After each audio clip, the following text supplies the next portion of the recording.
Hello everybody, welcome to another video. Today is the 23rd of November, and today we're doing a frontline update. We're going to be looking at the events that unfolded around Novomykhailivka, Maryinka, Avdiivka, and Horlivka in today's video. And I do apologize for not uploading all that recently. I'm going to try to upload more in the coming days and weeks. But yeah, let's begin by just going over some of the major developments that I've missed over the past week. And so we're going to start off with Novomykhailivka. From the periods of November 6th to November 20th, elements of Russia's 39th Motor Rifle Brigade, which is the unit located over here, we've covered them extensively in their operations on Novomykhailivka's southern outskirts. They launched further operations to clear out the Ukrainian fortifications that are located south of Novomykhailivka, located within various tree lines. And you could see that some of these fortifications are still under solid Ukrainian control. Others are located in a gray zone currently. You can see here are some of the ones that have been overrun by the 39th Brigade and have been taken over the past 2-3 weeks.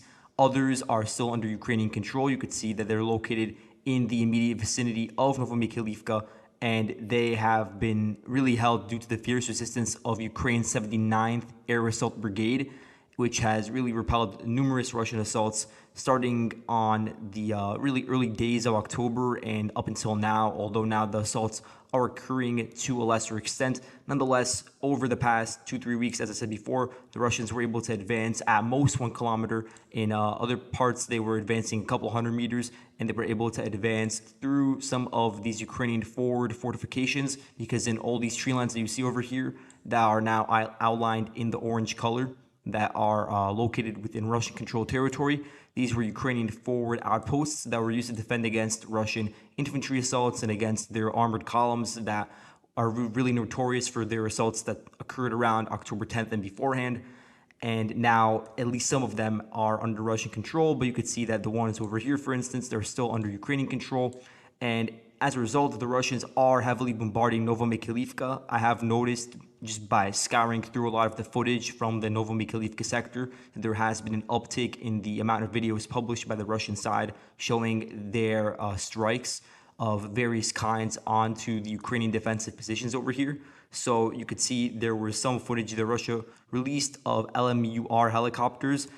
So these helicopters, they launch the air-to-surface missiles hitting houses. You also had Russian FABs that hit the Ukrainian forward positions in trenches and in the roads that are leading into Novomykhailivka. And some of these videos I actually have marked on my map. You also have some artillery shelling, and something that's very interesting that I haven't seen much of, but is becoming very common on the Russian side and also to a lesser extent on the Ukrainian side, is these nighttime FPV drone strikes. So there was a video from the 22nd of November from the Sudoplatov battalion. So this is like a Russian drone unit. They have the Beaver and Sudoplatov drone units. Those are just some of their drone formations. And so I think this is the actual video. This shows a nighttime FPV strike by that unit hitting a troop rotation of the Ukrainian forces from the 79th Air Assault Brigade. And it occurs at night. The drone is using thermal imagery that allows the Russians to identify targets in darkness and also behind smoke screens. So you're seeing a lot of an emphasis by the Russian side on targeting Ukrainian forces in the trenches that are located on the front line. So for instance, over here, and also on the houses, basically in the westernmost parts of Novomykhailivka. That's where we're seeing the most strikes. Nonetheless, in terms of Russian assaults or movements on the outskirts of Novomykhailivka, for the most part, the 79th Brigade has been able to hold strong in this region. And for now, there is still a very significant amount of strikes of various forms. Now, moving on to the situation within Maryinka, or really the remains of Maryinka, because I'm going to show you guys a photo in a second of what remains of this town, basically. And the line of control about a week ago was around here. I'll mark it in red. So basically, this was the front line. And the dividing line was just a road, but the houses on the Ukrainian side and the Russian side alike are not completely flattened. In some cases, they actually are, but in other instances, the skeletons are still standing. Nonetheless, the Russians were able to advance over the past week. So I'd say this occurred around November 17th. And they were able to advance past this block and reach this block over here. So by doing that, they now have control of about 80% of Maryinka. The Ukrainians within the 79th Air Assault Brigade, which is also defending the remnants of this town, So you have the 3rd Assault Battalion and the 2nd Air Assault Battalion. Those are the 2 battalions defending Maryinka. They have been holding strong in the westernmost outskirts of Maryinka, and that is preventing the total fall of this village despite the numerous Russian assaults. What you'll see is here you have a geolocated video. You have the Russian infantry that enter a basement on the front line. And I think it's very interesting, this video. You could click on the link on my map to see it for yourself. Here, by the way, you could see an aerial view from a Russian drone showing you guys what's going on in Maryinka. You could see that the dividing line marked in red is generally around here. So the Russians are like in control of this area where I have the cursor going around, and then to the north, the Ukrainians have control of these positions in the westernmost outskirts. And in the areas around this pond, there's also some houses on the northern and southern sides that are basically adjacent to the pond. And those houses, some of them have less significant damage than within the center of Maryinka itself. So you have some Ukrainian strongholds located over there. But as I said before, the Ukrainian defensive node at the front line is located right over here. And so just to give you guys a summary of what happened in this geolocated video, you basically had this Russian drone. It dropped a smoke grenade into a basement. And the thing about the entire situation in this area is that the houses are just completely flattened in this specific part of Maryinka. You have basements, and that's where the soldiers, Russian and Ukrainian alike, are trying to hide for cover. That's like their forward operating bases for very small groups of infantry, 3, 4, 5 in that ballpark. And so they're hiding in these basements. So you had the smoke grenade dropped into it, and that was followed by a Russian group of 3 troops that they moved and advanced further westwards and made it into the basement itself. And by doing so, they were able to conduct this minor advance. And so that just gives you an idea of basically this methodical process that the Russians have to do in order to advance even by just a couple meters in this instance. And it just gives you an idea of how fierce the resistance is in this specific area. Now moving to the Avdiivka sector, just north of Vodiane, around November 17th, the Russians, they organized this armored column. It started just branching off from this road in Vodiane, and the aim was to reach the line of contact, which is over here specifically, and then advance through the open fields, and then presumably in the direction of Tonenka, which is located over here, and as we said before, is probably the most important village in terms of Ukraine's supply into southern Avdiivka. There are more important ones that lead into the central parts of Avdiivka, but in terms of southern Avdiivka, Tonenka is extremely important, and you could see the entire logistical system that leads into the city of Avdiivka on my map over here. In my next video, I'm going to do a deep dive explaining the supply lines themselves. But nonetheless, there was a Russian attempted assault in that direction.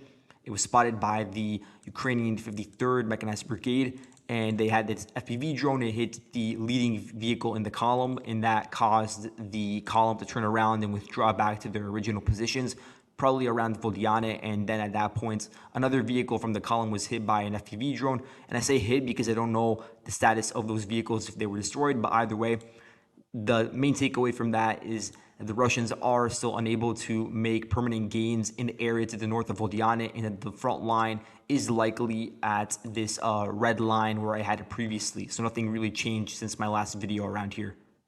Now, moving on to an area where the Russians were actually able to advance, we're going to look at the southern outskirts of Avdiivka, specifically around the Promka Industrial District, which is located generally around here. And you could see that around the industrial district, there are also rural dachas, and those are also areas where there's a lot of heavy battles going on at the moment.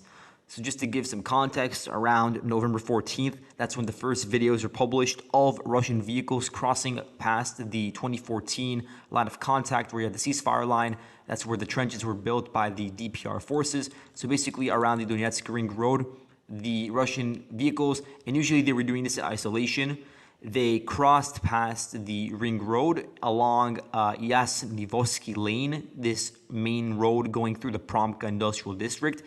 And they were there for a pretty short period of time, just advancing through, probably in order to get an understanding to gauge the Ukrainian defenses in this area, and also to try to conduct suppressive fire onto them. So for instance, you have this video over here, which is from around November 16th, of Russian tanks firing inside of the Promka industrial area, further to the west towards Ukrainian positions that were located in the central part of the industrial district where you actually have the main facilities. Then a bit further to the west along the same road, you have this video of Russian tanks that entered Promka and fired onto the Ukrainian positions and then promptly withdrew.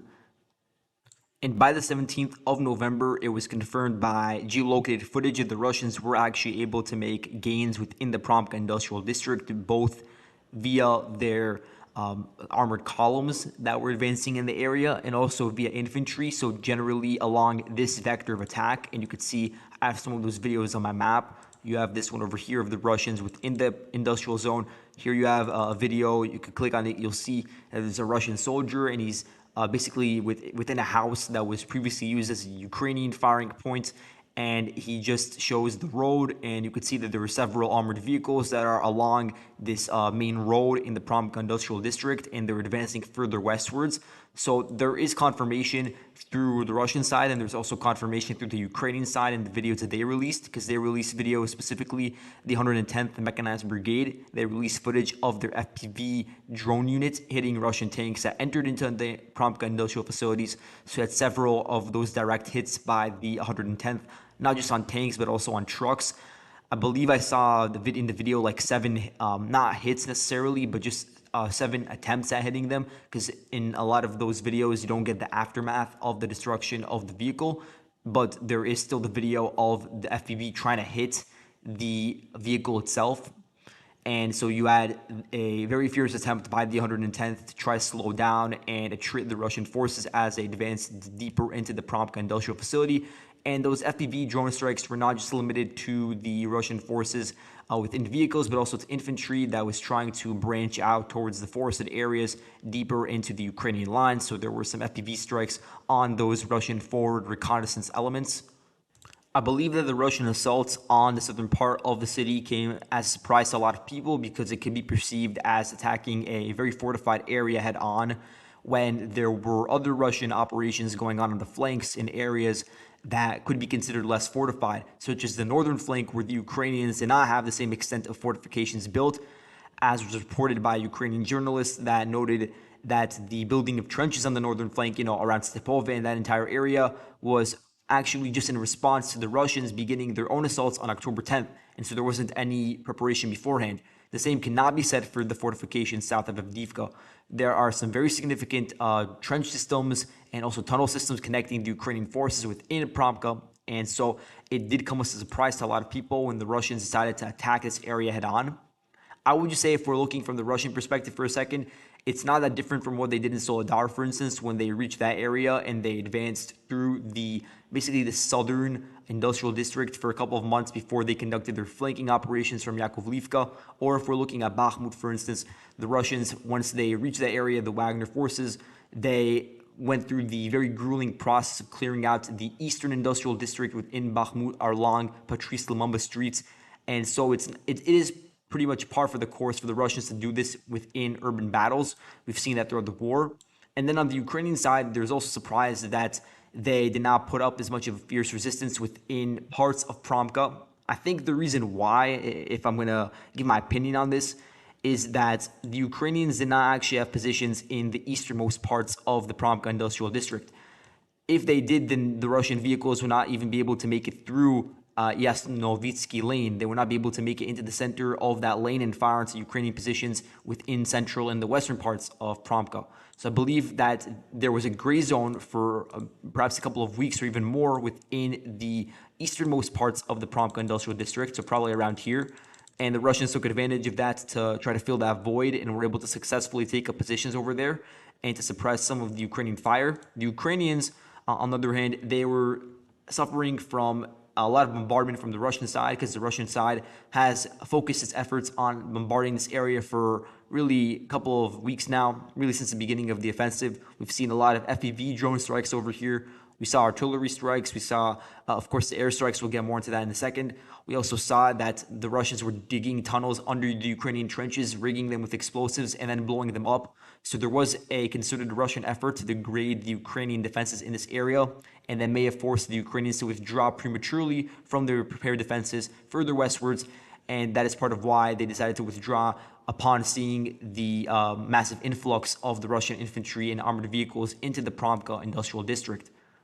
Another very important thing to note is that if we zoom out, we'll see that the Promka Industrial District is in an area that is rather isolated from Ukraine's main command nodes and basically logistical nodes that are leading into Avdiivka. You could see that here with the supply lines that are feeding the supplies and the reinforcements and all of that.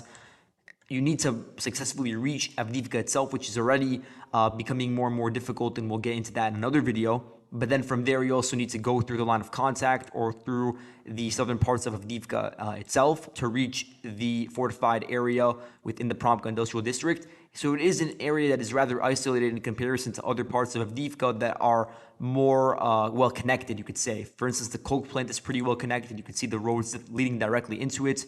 Also, the city center is pretty well connected, including the Chimik district, which is a very important part of Avdiivka that is being set up as another main fortification node.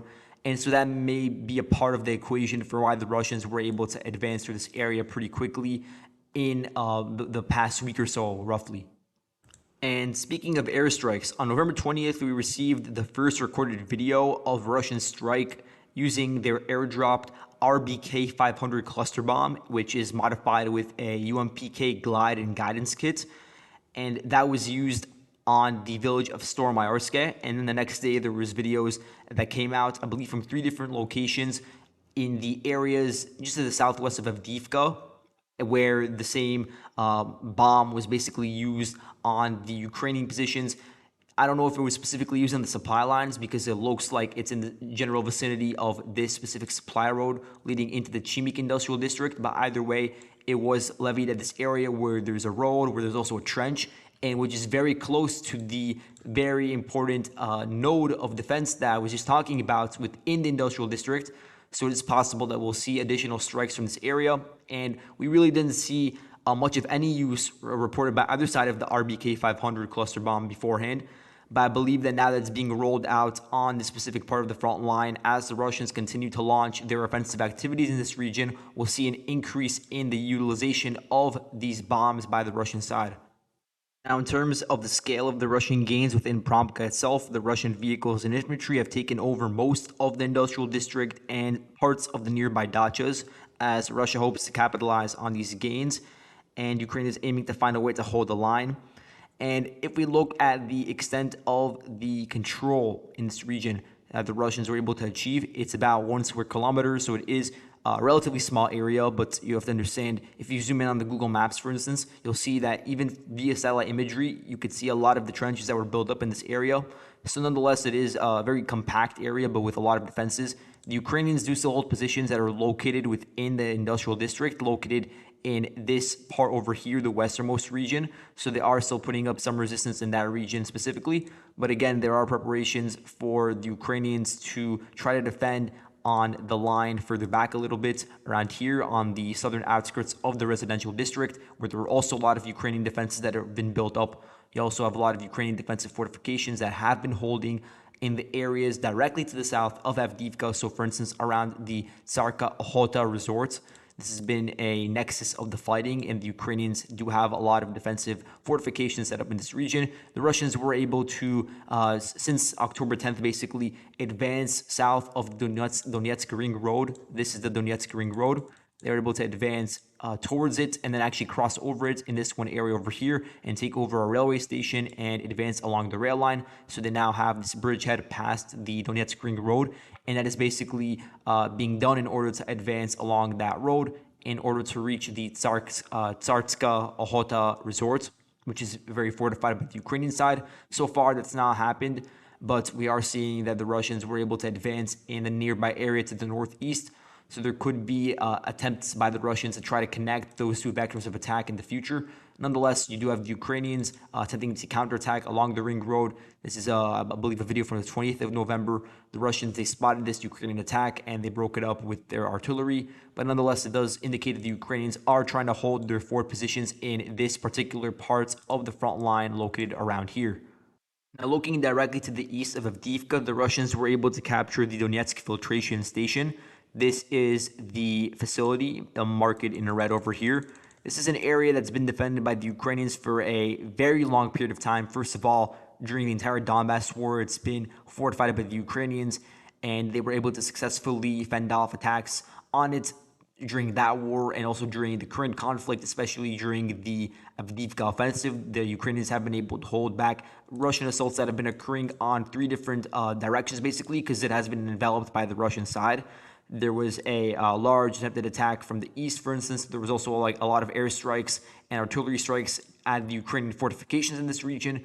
Now it seems like eventually the Ukrainians have been forced to pull out, and the Russians have now gotten control of basically the last Ukrainian defense node to the east of this highway.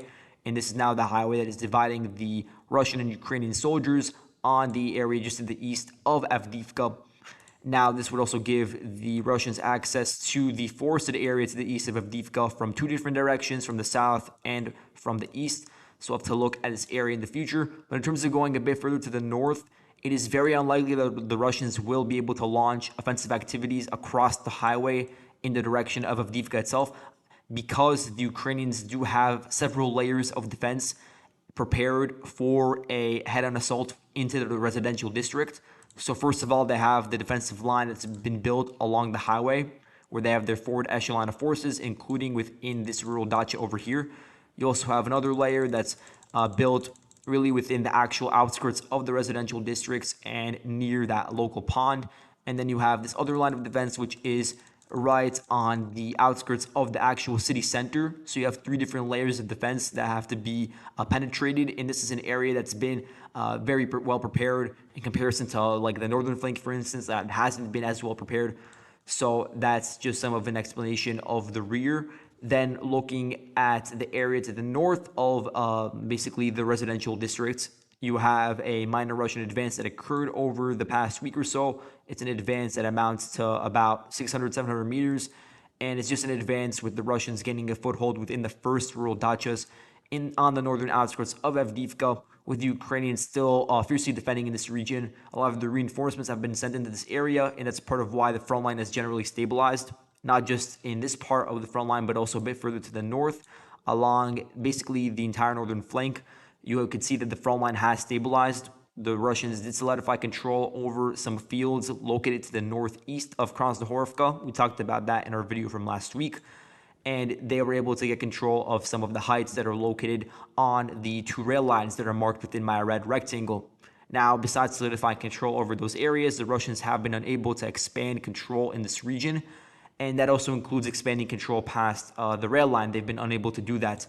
So when we're looking at Stepova, for instance, the Russians were not able to establish control in that region. But it does make sense because neither side is really trying to get in there right now. It is a gray zone, and it is extremely dangerous to step foot in there. It's a completely open area with both sides prepared to fire onto whichever side tries to enter it. And same thing applies to the areas around Stepova. The Russians have been trying to send infantry across the rail line in this particular area, just to the north of the coke plant, in order to set up these like forward observation posts that would give them a sight onto the Ukrainian positions within the coke plant. So here, for instance, you have this video from the Ukrainian 110th Mechanized Brigade, where they have a drone dropping munitions onto the Russian forces located near the tree lines, also in open fields, and in Ukrainian dugouts that they took over near the coke plant, and basically breaking up any sort of Russian attempt at establishing a permanent position around here. So for now, the front line does remain stable. Now, moving on to the situation around Horlivka. Here is the city of Horlivka, very large city to the north of Donetsk. Then we're going to look at basically the northeastern or northwestern outskirts of that city, where you do have some heavy fighting going on. What you'll see is that starting around the 15th of November, the Russian sources, they claimed that they were able to repel a Ukrainian attack that occurred at the top of a waste heap called Chorna Kurhanka. So this is the geolocation of the video that was shared by the Russian side, which shows them shelling the Ukrainian forces as they were able to reach the top of that specific waste heap. And the claim was that they were able to push it back. But in the following days, there was additional videos posted by both the Ukrainian and Russian sides showing that the Ukrainians still had a permanent presence on that specific waste heap, and they were actually able to expand their control further eastwards and further southwards. So here's another video. I believe this is from November 17th, which confirms that they did still have a presence over the past 2 days in that case, and that they were being targeted in a Russian artillery barrage. And before I go further, I want to apologize because on the map it looks a bit confusing. I just want to show you guys, this is the front line right now. The reason why there's like this like color in between the blue and orange colors is because there is an issue with the map that I have to fix, and I'm going to deal with that later. But for now, just know that this is the front line. It basically runs along these blue sketches that I just marked on the map. Now, by the 19th of November, the Ukrainian forces, and I'm not sure the specific unit involved, there's no information about that. It might be the 24th Mechanized Brigade because I know they operate further to the north around Horlivka, but that's still uncertain. Nonetheless, the Ukrainian forces, they were able to advance further south by November 19th and get control of another spoil heap, and you could see the vector of attack that the Ukrainians took. And the reason why it's so significant is because in this case, I'm not talking about like broader like strategic significance. I'm just saying in terms of the specific part of the front line.